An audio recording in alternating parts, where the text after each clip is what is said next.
Around 2,500 years ago, a young man made a life-changing decision.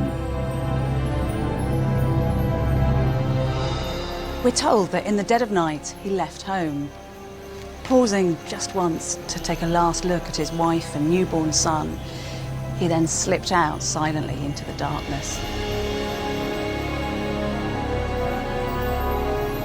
It was the start of a journey that would take him from the foothills of the Himalayas and end here on the plains of northern India.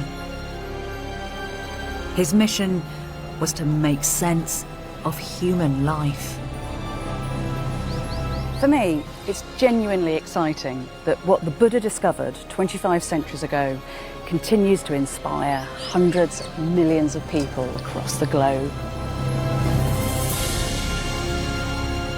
As a religion or belief system, Buddhism has evolved, taking diverse forms within different cultures.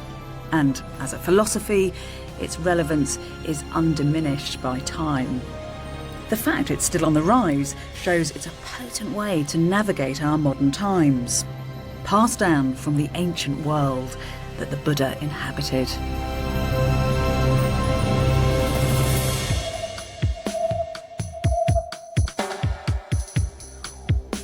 Most of what we know about the Buddha is based on oral accounts that were written down a few centuries after his death.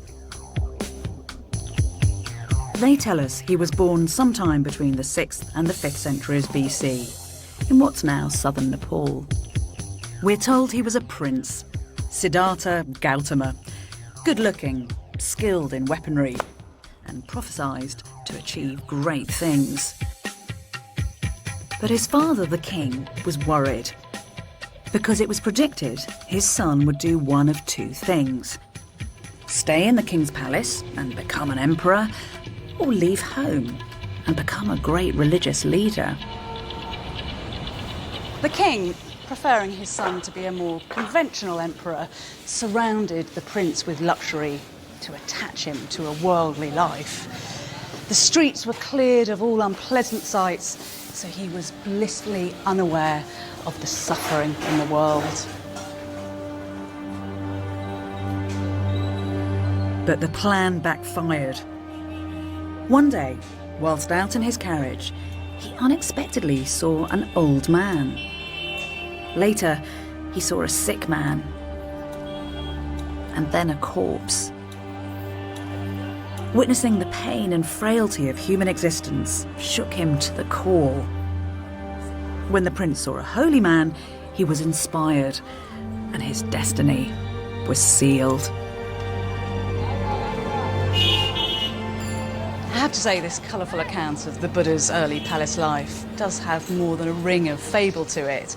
It feels like a kind of textbook, heroic story. But it does also seem to reflect a real existential crisis.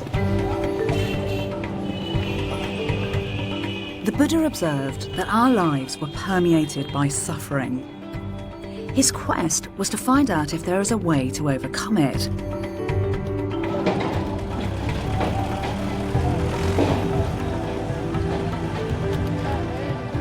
He left the remote Himalayan foothills and headed south, abandoning everything: his privilege, his family, his homeland. A small tribal state, it was run by a council of prominent men from one clan called the Sakyas. Now, it looks as though his father was probably a clan leader from a prosperous family, not the great king that we always hear about. As the Buddha headed south, he experienced the cultures of neighbouring states for the first time.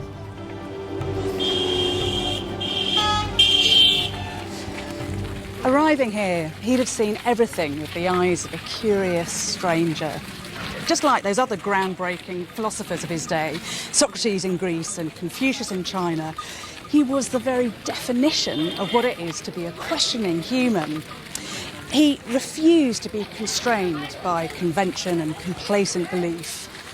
He would follow wherever his inquiry led him.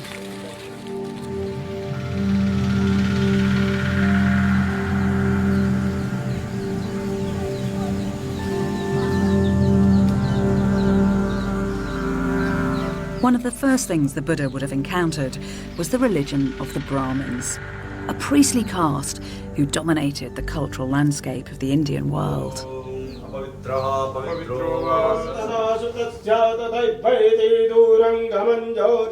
They're going to offer rice and flowers to evoking the gods now. Brahmins were responsible for reciting the Vedas, an ancient body of divine teachings and hymns in sacred spaces and in people's homes, just as they do today.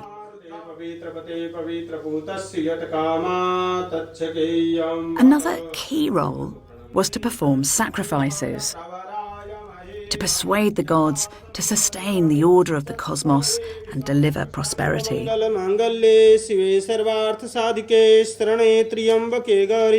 They memorized all the old scriptures.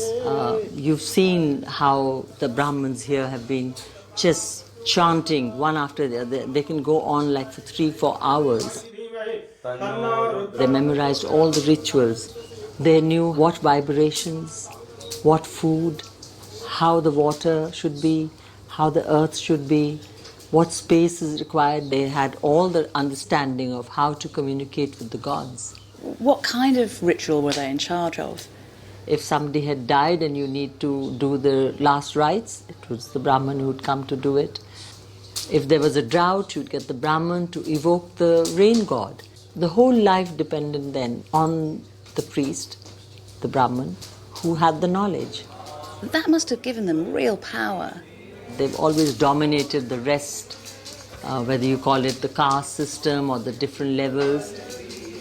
So they had the highest top position, and then came the warrior community, the Rajputs, the fighters, the rulers. Then came the business community, which is the Vaishnavas. And then came the community that did the service, the cobblers, the blacksmith. And that was the Brahmanic society.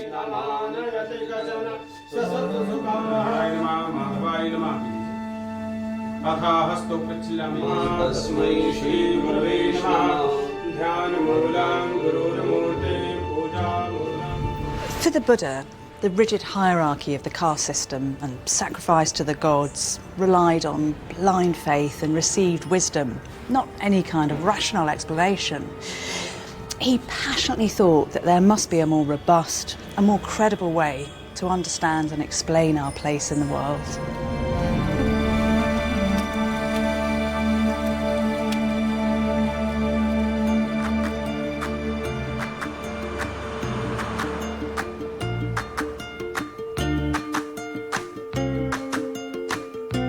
The Buddha's journey continued on, down to the Ganges plain. It was a world in the midst of rapid transformation. New cities and prosperous centralised kingdoms had emerged. The Buddha is said to have entered one, the kingdom of Magadha, and spent time here in the royal capital, Rajagriha.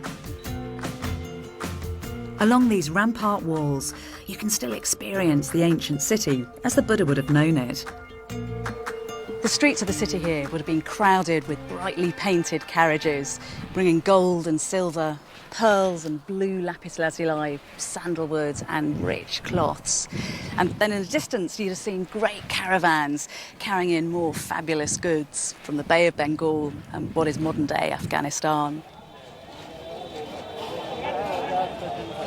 There's a lot of evidence in the literature for this time that cities were expanding, but do we get evidence in archaeology too? We get lots of evidence. This is the period when cities were emerging and expanding all over the country. I mean, these are lovely little belongings here. Did these all come from cities? All of them did. You can imagine the people who used them. Look at this, for instance. This is a razor. That's great. I love it. I love it when design doesn't change. That's exactly true. the same as a razor Yes. today. That is one heck of a doornail. So That's quite right. some door Yes. that's holding together. And these are lovely as well. It looks like very fine dining ware, is it? It is. This is a very special kind of pottery that must have been used only by very rich people for very special occasions. So do you think, I mean, this kind of different way of living is affecting how people feel about their lives? Yes, absolutely.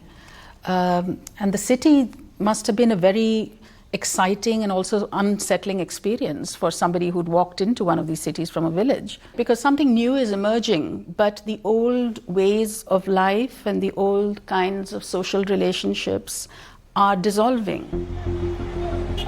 This is a time when you have unprecedented and I think unparalleled level of questioning about what it means to live in the world and how one should live one's life, and all kinds of questions that concern us very deeply.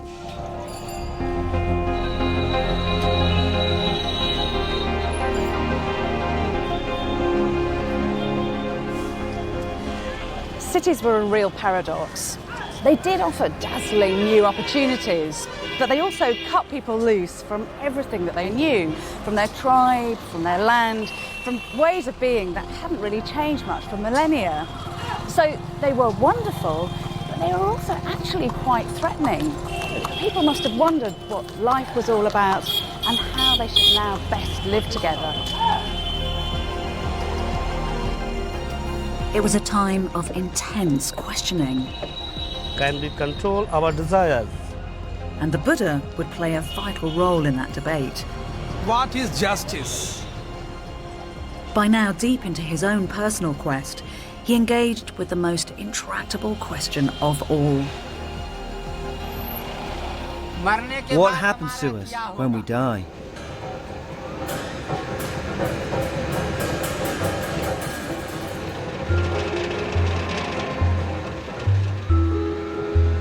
Inspired by the cycles of renewal in the natural environment, people had come to believe we were part of an endless cycle of birth, death and rebirth known as samsara. Samsara is a powerful idea that was really current at the time of the Buddha.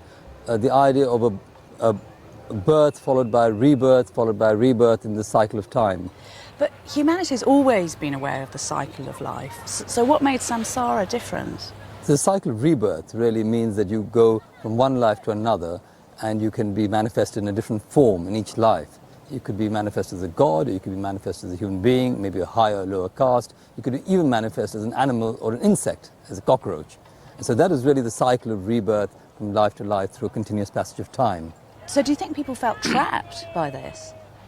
You can imagine somebody thinking that at each birth he has to go through the travails of life, of sickness, old age, death, and then rebirth, and the whole cycle goes on. And so it's tedious. I mean, it's suffering, because the existential reality was not one that they felt was bliss. So did people try to work out a way to release themselves from this trap? Yes, the great quest at that time was to find ways out of that cycle of rebirth and re-death.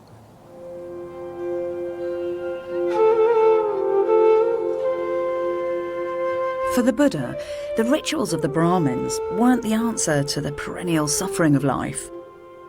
They didn't seem to offer a permanent solution to samsara. But he was convinced that a mechanism to completely break free from the cycle altogether could be found. And he wasn't alone. A wave of truth seekers had left their families and homes to wander the earth in search of the solution.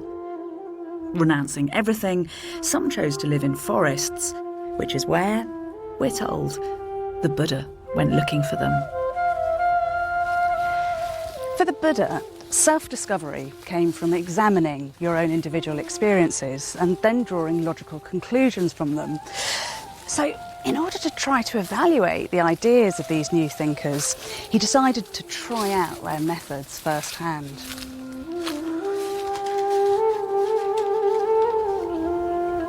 One of these wandering truth seekers was a man called Alara Kalama. Now, the solution to the problem of samsara, as he saw it, lay in directly experiencing the permanent, the eternal part of ourselves, the part that survived every rebirth.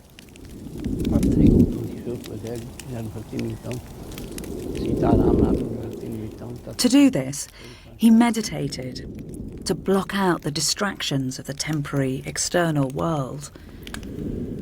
Freed from physical and mental interference, such seekers could focus on their goal, to fully merge their eternal soul with its cosmic counterpart, a kind of universal soul, the highest reality.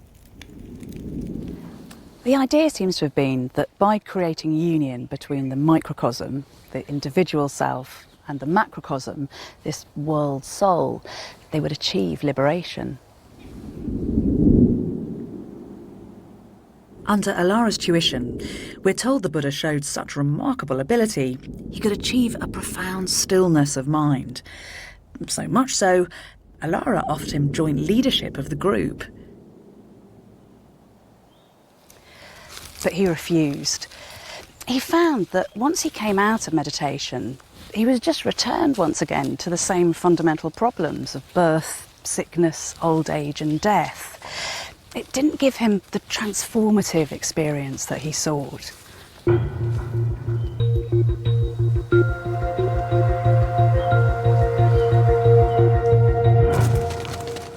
But the Buddha didn't give up.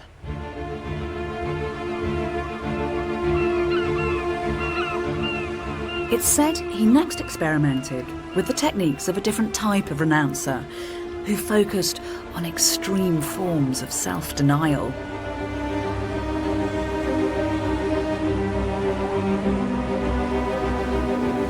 These type of renouncers also believe that the material part of our being is an obstacle to liberation. Theirs was a much more drastic solution. Instead of focusing on the mind, they put all their efforts into subduing their bodies.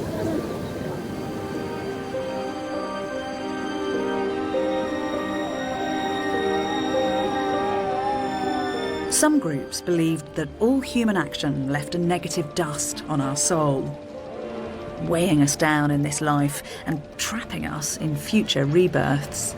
Some fasted, some stood stock still for months on end. Others endured the heat of the midday sun, all to burn off the results of their previous actions. Extreme measures to allow space for the permanent soul to expand to the size of the universe, eventually liberating them from samsara.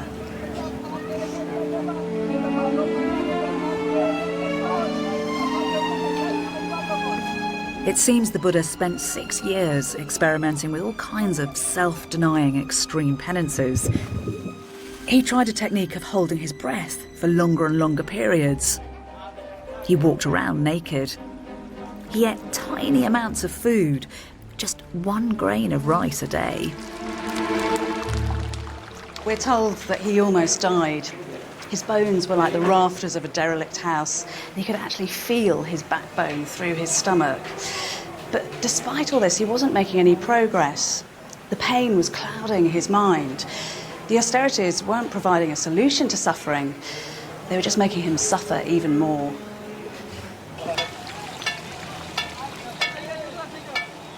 So he abandoned the path of self-denial by eating a bowl of rice porridge, disappointing and angering his 5 fellow renouncers. 6 years of hardship, experimenting with different methods, had come to nothing.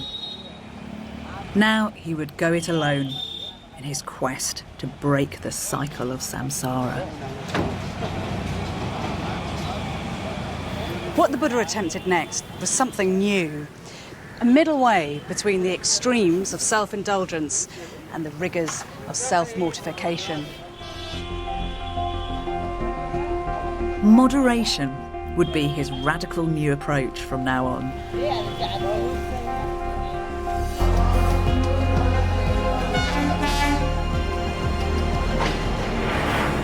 The Buddha's change of tack would bring greater clarity to his examination of the human condition.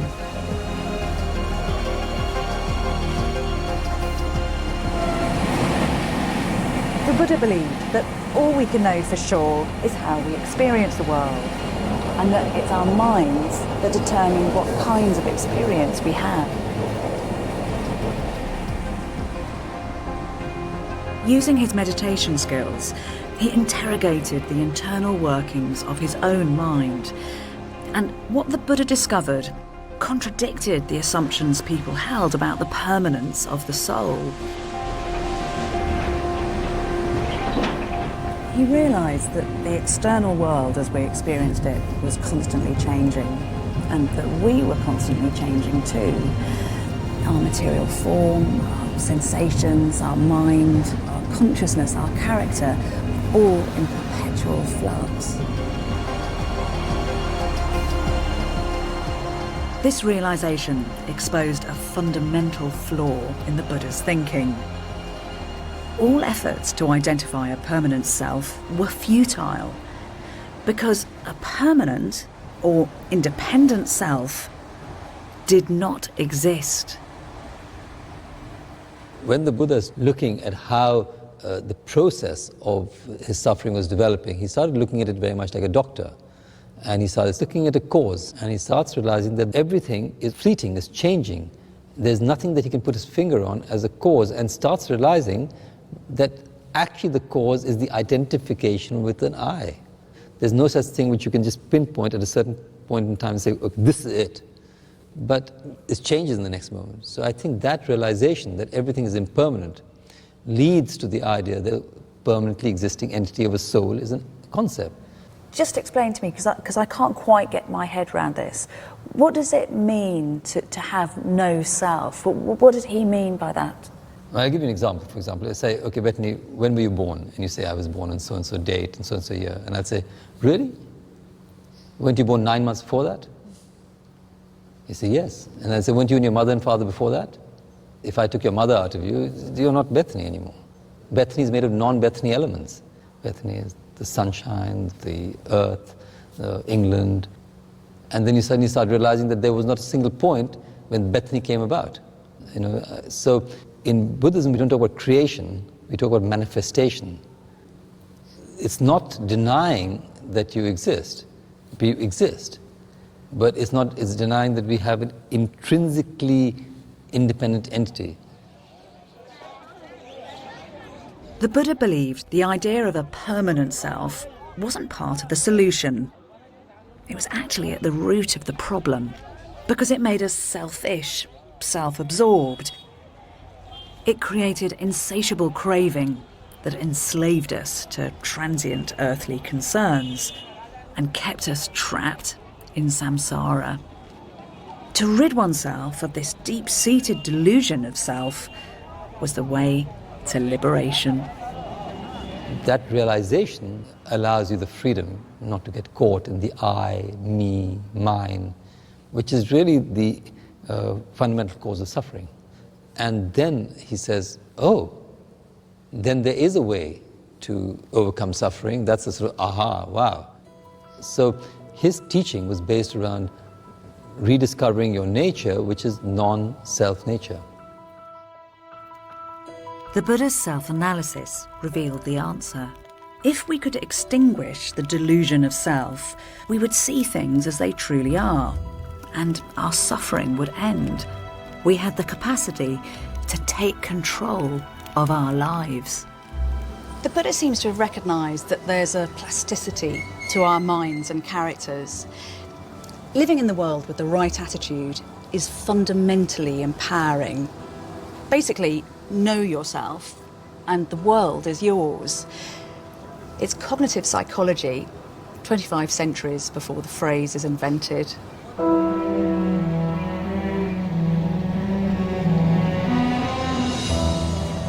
The Buddha was ready to throw all his efforts into bringing about his self-transformation. Arriving on the outskirts of a small village, he found a beautiful stretch of countryside with a pleasant grove nestled on the banks of a sparkling river. We're told that one night, age 35, the Buddha came here to Bodh Gaya and calmly sat underneath the ancestor of this very tree. Today, it's a pilgrimage site for many millions for one key reason. Because this is where it all came together.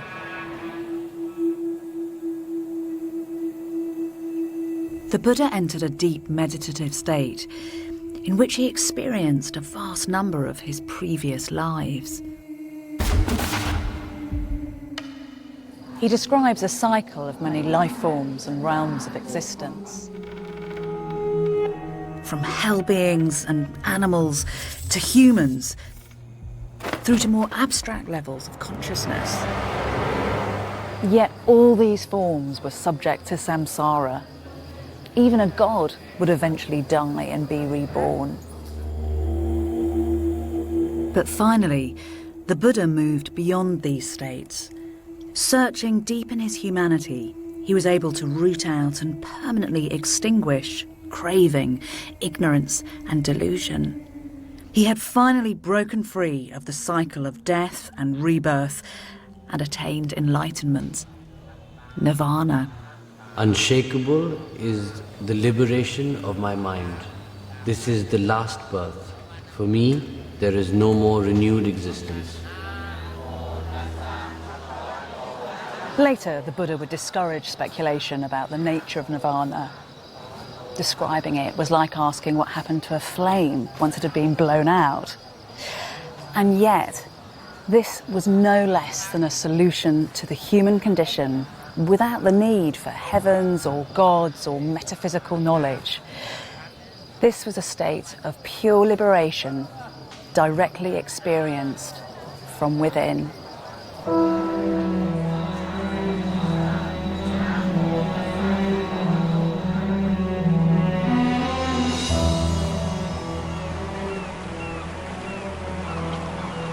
The Buddha had harnessed the capabilities of the mind to identify what he believed it fundamentally was to be human. Extinguishing desire and hatred and delusion had allowed him to fulfill his full potential. Now he can live with absolute wisdom and compassion. The Buddha found he had a new mission: to share what he'd experienced. He wasn't sure if he could ever communicate it, but his profound empathy for others drove him on. His starting point was the 5 former renouncer friends he'd left for his middle way.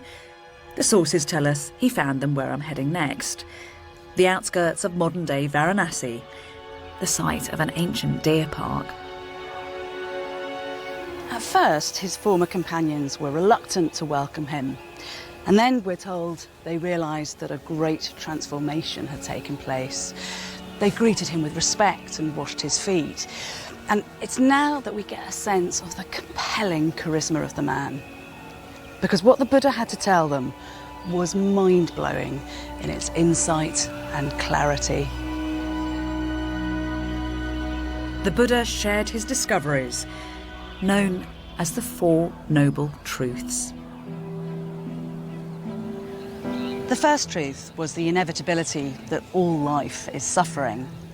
But by suffering, the Buddha didn't just mean illness and old age, but the persistent disappointments and insecurities of life. The second truth was that suffering is caused by craving. The third was that since suffering has an identifiable cause, it could have an end.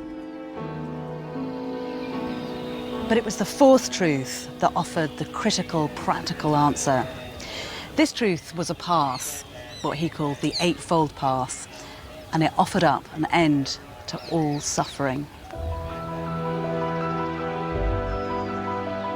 With the Buddha's guidance, his small group of disciples made quick progress. They gained wisdom, practiced ethical conduct, and achieved mental discipline through meditation.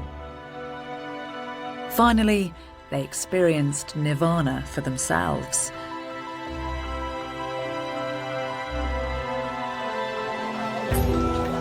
But whilst liberation was in theory open to everyone, in practice many couldn't afford the time and the effort. The Buddha, however, had a message of hope for those who remained trapped in the cycle of death and rebirth. By completely reformulating the long-established concept of karma. Traditionally, karma referred to significant action, which it was believed could improve the quality of our rebirth in the next life. In the early days of Brahmanism, karma was synonymous with ritual action performed by priests on behalf of the higher castes. The lowest castes had little prospect of improving their lot through this ritual form of karma. Buddha changed karma from ritual action to the thought of that action. So the intent of that action was more important than the action itself. If you thought well, or if you had good intentions, then you could change your destiny, you know. Not necessarily in this life, but in future lives as well, you know. That's a key shift, isn't it? That is a very major shift in the understanding of the notion of karma, you know. From ritual action to an individual's choice of doing good. You know, they have to be good human beings. And that's the fundamental thing about Buddhism. So that's not just a kind of philosophical shift, that's a change in society. Absolutely. He took it out of the hands of the priests who were empowered to change the destiny of men and gave it in the hands of people who were practicing Buddhism. So it doesn't matter what class you're from, actually, or what gender? You could be anyone. You could belong to any caste. It didn't really matter. Everybody had the choice and the freedom to improve, to become a good person.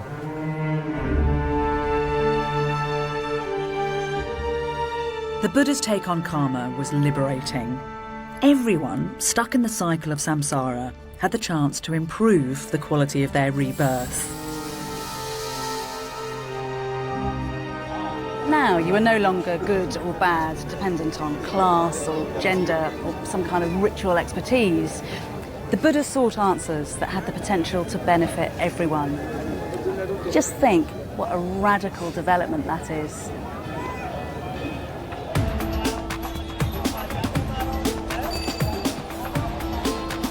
The Buddha's democratization of karma attracted the attention and support of one class in particular: the merchants and traders who'd fueled the rise of Indian cities.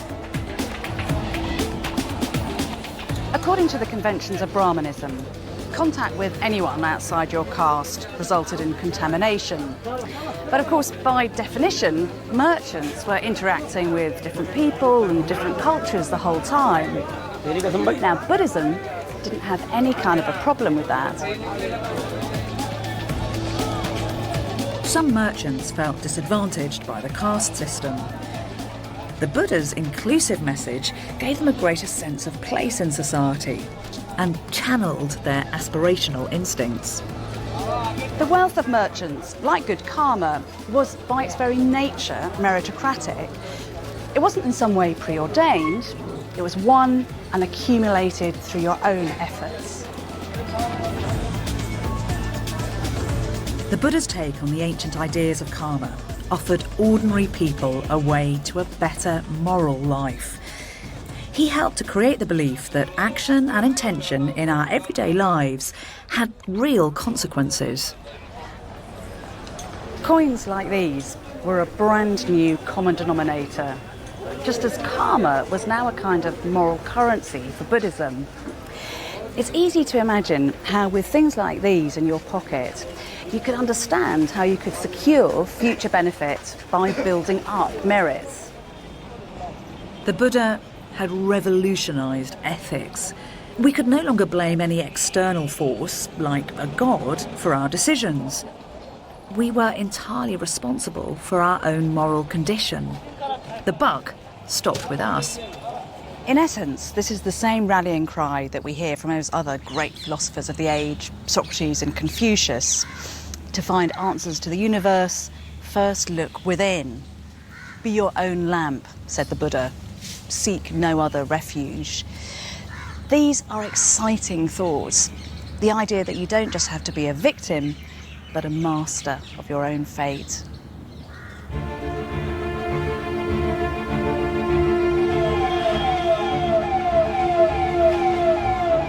The Buddha forged ahead with his potent message of personal liberation. It's said he crisscrossed the central Indian plains, giving public talks in cities and the country to anybody he thought ready to hear his message. And the community of disciples who shared his mission and wandering lifestyle acquired a name: the Sangha.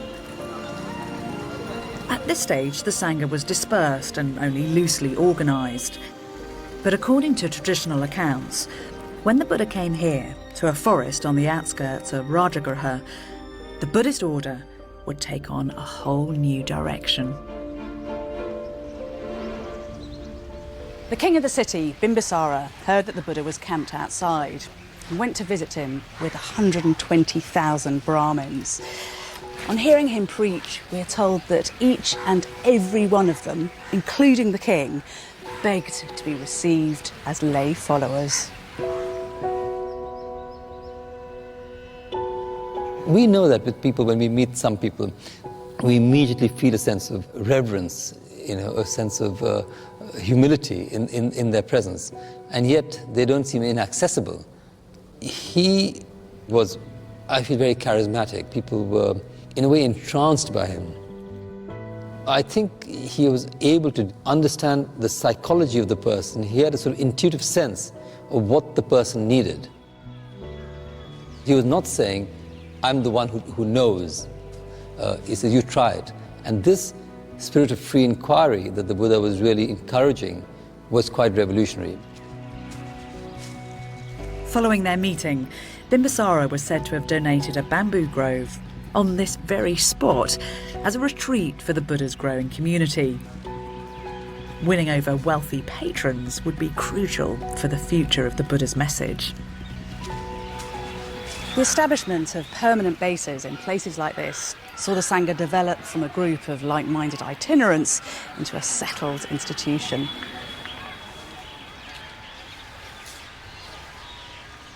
The Sangha at Rajagriha became the model for something entirely new. Soon, a network of monasteries, the first known monasteries in the world, sprang up. Places where the Buddha and his travelling disciples would stay during the monsoon season. The movement was changing, and the Buddha's role would change too.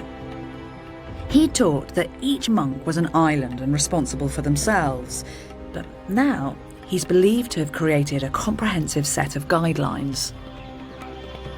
In early Buddhism, there was only few monks, so there was no need of rules, because those who become monks were very highly intelligent and highly spiritual. They have the clear intention, comprehension, why I am become a monk. So they never done anything wrong.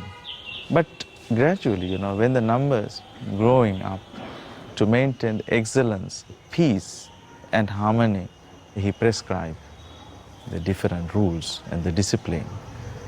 An amazing thing that 2.5 millennia later, you're still living by those rules. I think we need more rules because in the modern time, because we have to face so many things. That time only India, now there is the whole world. There are 227 rules for monks, enacted every day. And it is amazing to think that in these words, we could be getting a glimpse into the mind of the Buddha and his early followers. The Buddha's thought to have adapted his rules in an ad hoc way. He was a pragmatist, not above changing his mind and listening to reason, even when it came to the thorny issue of including women. At the very beginning, they were regarded as a bit of a burden because they needed protecting. But the logic that liberation should be available to all meant that really they had to be included. And we're told that the Buddha himself eventually declared that nuns should be part of the Sangha. The rules of the Sangha are eminently practical. Self-discipline and resourcefulness are enshrined into daily life. They dictate what you can own and what you must give up. Monks are allowed to have 8 possessions. There are 3 robes basically. It is to look ugly, not too beautiful. We have to have a small needle and the threads. But nowadays we don't stitch because we have ready-made robes. This is the razor. It is very troublesome to keep hair. Yes. So we leave it, everything.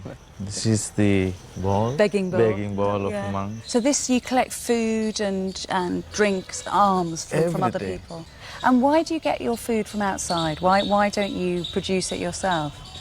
Because monk has to depend on the people, the society. So we have gratefulness and gratitude.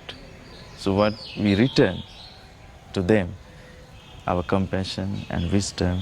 Monks can be a guide to the people, to the society, to show the path to wisdom, to show the path to peace, and to show the path to happiness.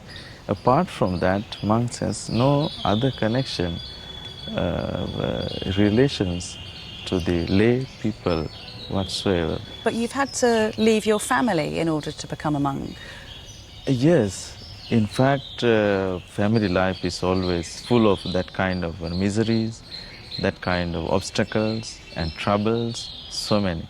So, living in a family life, one cannot practice a simple, holy life in order to achieve the spiritual heights.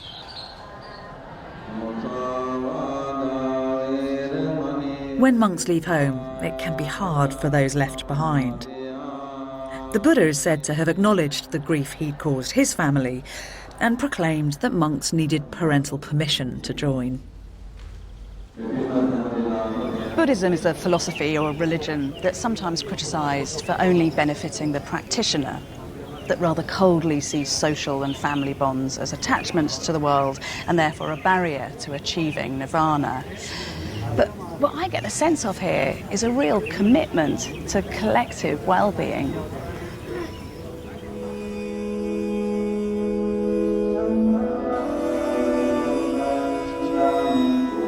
The Buddha hadn't shut himself away after his enlightenment. His insights had heightened his concern for others, and he'd spent over half his life helping those around him to alleviate their suffering. The Buddha's insistence on the absolute value of compassion is something that really impresses me. Just listen to these words of his, some of the very earliest ever written down. Let no one deceive another, nor despise anyone anywhere. As a mother protects her child, with boundless, loving kindness, cherish the world. Love without limit. How can you argue with that?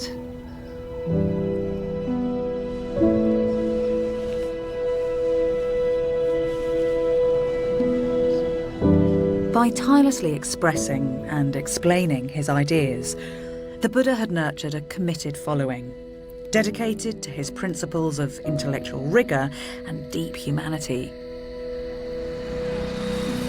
But the Sangha couldn't rely on the leadership of its founder forever. We're told that when the Buddha reached his 80s, thoughts turned to the continuation of his message. His faithful attendant, Ananda, asked what would happen to the Sangha after he died. He said, the Sangha doesn't need a leader. It just needs my Dharma, my teaching.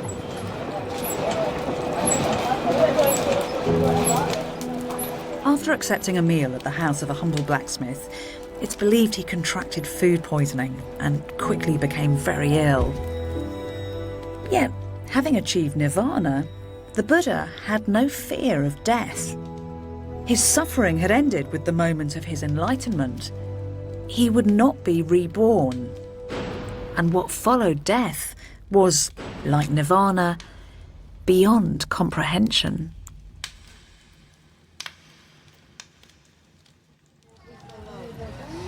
Just before he died, he told his fellow monks to simply keep seeking enlightenment. It is the nature of things to decay. Be attentive, and you will succeed.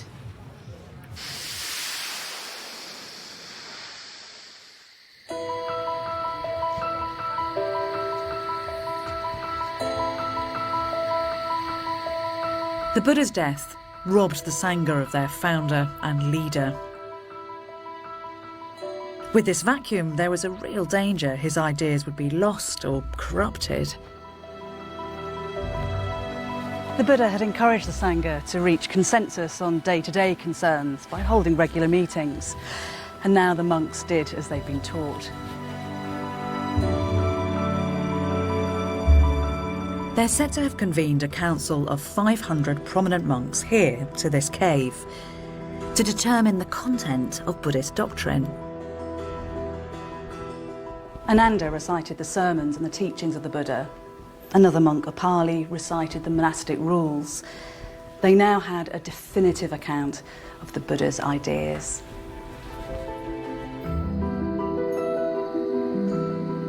For the next few centuries, the Buddha's message was kept alive by the Sangha. But ironically, Buddhism's expansion to the wider world would come courtesy of a despot.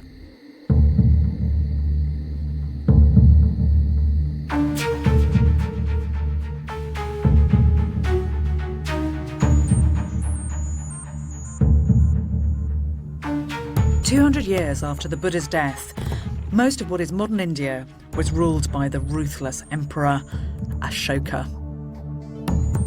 This well in Ashoka's ancient capital, Patna, is believed to have been his purpose-built torture chamber.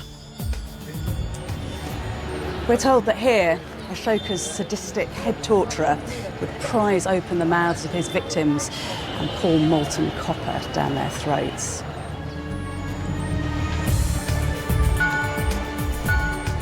But then, around 262 BC, following a particularly pitiless and bloody victory, Ashoka suddenly had a sickening realisation of all the suffering that he'd caused, and his change of heart could not have been more dramatic.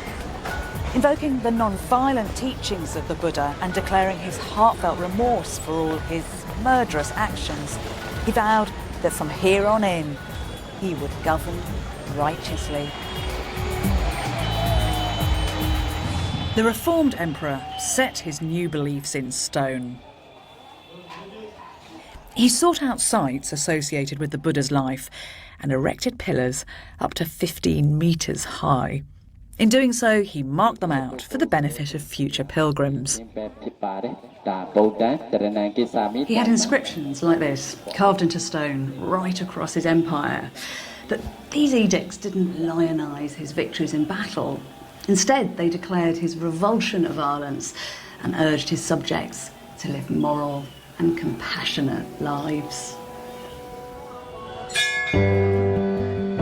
Ashoka gave up conquest and abolished the death penalty. He liberated slaves, set up free hospitals. Animal sacrifice was banned in the capital, and a wide range of animals, including parrots, tortoises, porcupines, became protected species. He sent missions out of India, taking Buddhist principles to Sri Lanka, the Middle East, and across Asia. Buddhism would continue to dominate the Indian subcontinent for the next 1.5 millennia. Wealthy patrons donated generously. Stupas containing what were said to be relics of the Buddha and sculptures depicting his life emerged across the landscape. But to my mind, the greatest legacy of this time is here at Nalanda.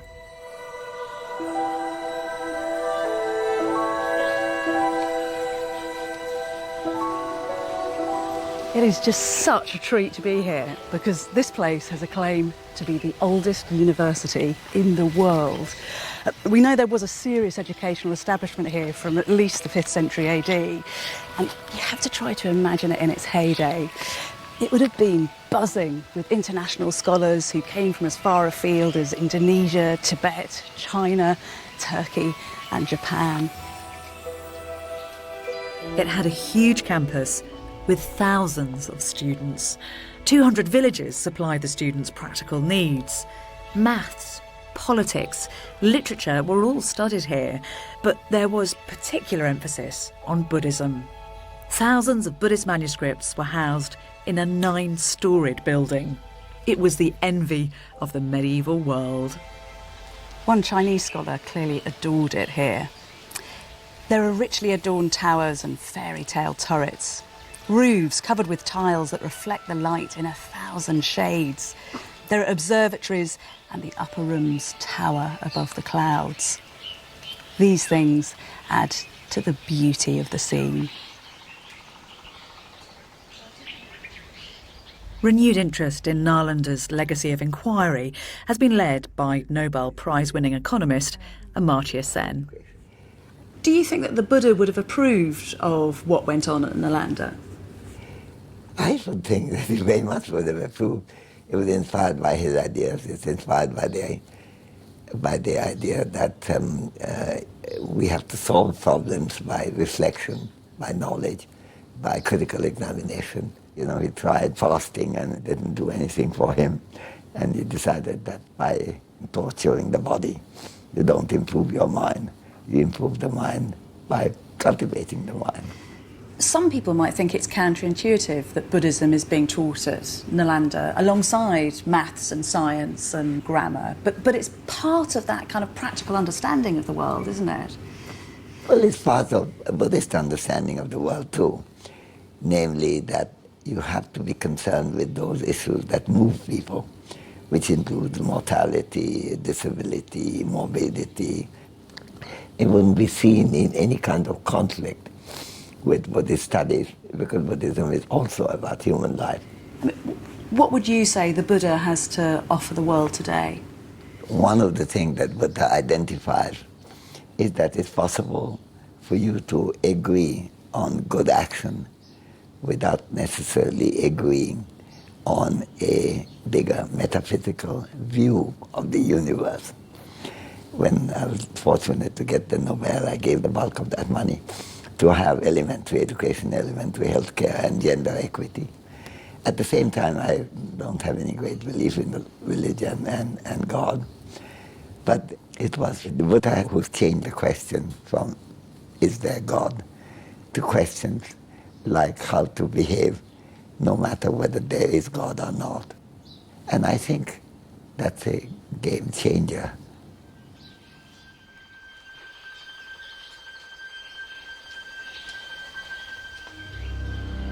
Buddhism had been in the ascendancy, but from the 7th century, changes in patterns of patronage began to affect big institutions like Nalanda.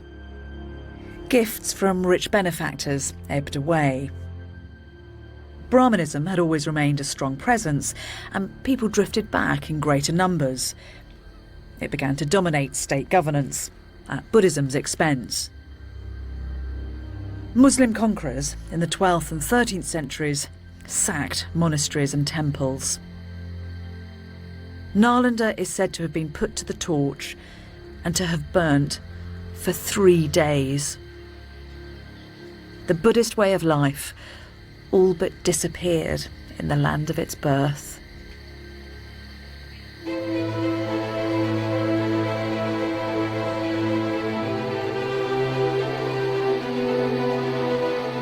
But Buddhism was already on the move. It had already travelled at a furious pace throughout Asia and would continue its journey to become a truly global religion.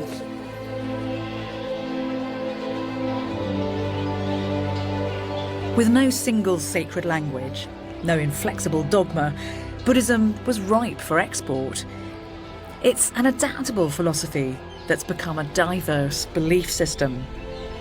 As it spread, it cross-pollinated with other cultures in numerous unexpected ways. For some, there is life after death, and the Buddha is a figure of devotion. Since the 20th century, it's even been implicated in violent nationalist struggles. But at its heart, the Buddha's message remains the same, that whilst change is inevitable, we all have the power to direct that change. By gaining wisdom, we can reduce suffering. The Buddha's life is a fascinating one from an age that made history. But we can relate to him on a very personal level. His need to find answers to the human condition in the here and now is one that I'd argue, deep down, we all share. He offers practical solutions to help overcome the desires and delusions which fuel hatred, jealousy, and greed. And arguably, his greatest gift is deceptively simple. that it's compassion, empathy, and knowing who we truly are that makes both us and the world better. Whether you're a Buddhist or not, the humanity and hope of that message still burns bright today.